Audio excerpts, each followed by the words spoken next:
In early 2018, Apple partially finished construction on their new massive office building, called Apple Campus 2, also known as Apple Park and the Spaceship.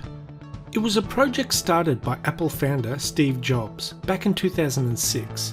Jobs presented his plan for Apple Park to Cupertino City Council in 2011, months before he passed away. As Hewlett-Packard has been shrinking lately, they decided to sell that property and we bought it.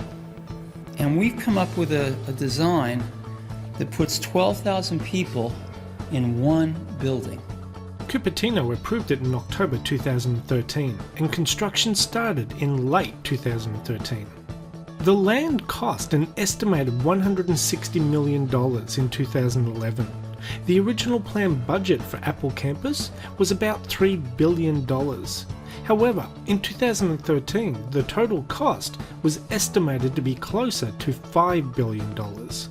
Now I know $5 billion for a building sounds like a fortune. Then again, Apple can afford it. A final spend of $5 billion is a huge outlay, but would still represent less than 2% of Apple's cash reserves, which was estimated at $285 billion in early 2018. And the company is currently valued at nearly $900 billion as of February 2018, and is on target to be valued at $1 trillion in 2019. Oh, and in case you're wondering, no other company in the world has as much money as Apple does. Apple Park is home to several buildings, most prominently a 2.8 million square foot ring, unofficially known as the Spaceship, which boasts circular walls 4 stories high, constructed from the largest panes of curved glass in the world, and one of the largest roof-mounted solar farms in the world. Here are some of the key features of the campus. The circular 4-story building will have 2.8 million square feet of office space, with enough room for 12,000 employees.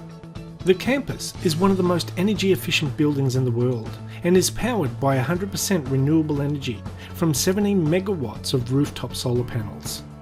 The campus sits on 175 acres of land, with separate on-site R&D facilities and 300 square feet of research space. The building is surrounded by 9,000 drought-resistant trees and will include olive, apricot, cherry, and yes, apple trees.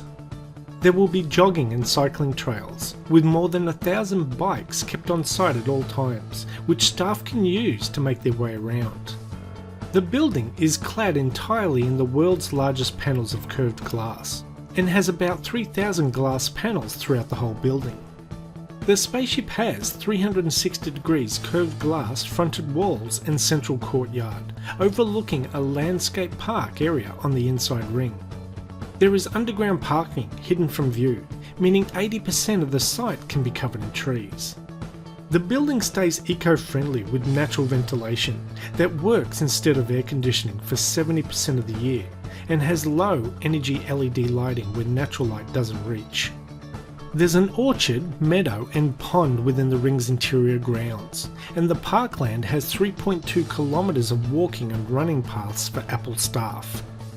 The building also features a 2-story yoga room, a 100,000 square foot fitness centre, an underground 1,000 seat auditorium, a 4,000 person cafe with 4-story glass doors, and Apple even created and patented a pizza box that lets air and moisture escape so crusts won't get soggy, for workers who want to take their cafe pizza back to their desks.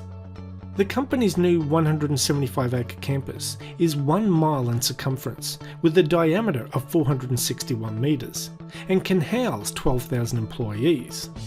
The main building was ready for employees to begin partial occupancy in January 2018, as the building was still not finished.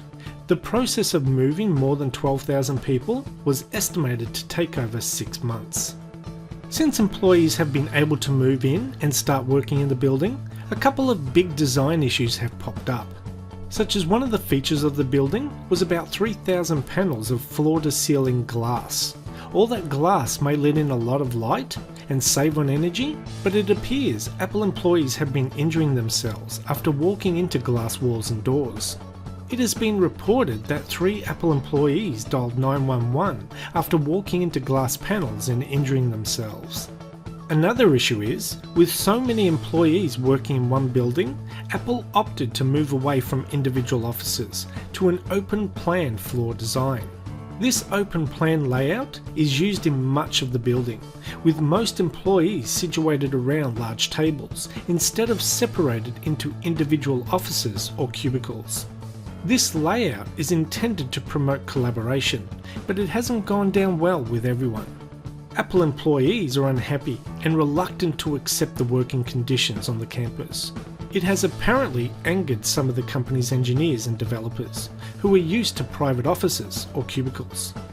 Open plan offices have become more common since the 1990s, but have come under scrutiny in recent years. A recent report stated that open plan offices are sabotaging employees' abilities to focus at work, with office workers losing 28% of their productive time due to interruptions and distractions. The biggest problem with companies changing anything are the workers. People in general hate change and are reluctant to change, but I guess if you want to work for one of the biggest companies in the world, they best learn fast that change is a part of life, and you have to accept it. Now, before I end this video, I would like to give a special thanks to Sasha from OxySasha YouTube channel, who filmed drone footage of the Apple campus on 3 separate occasions, specifically for me and this video. Thanks a lot, Sasha, I really appreciate it.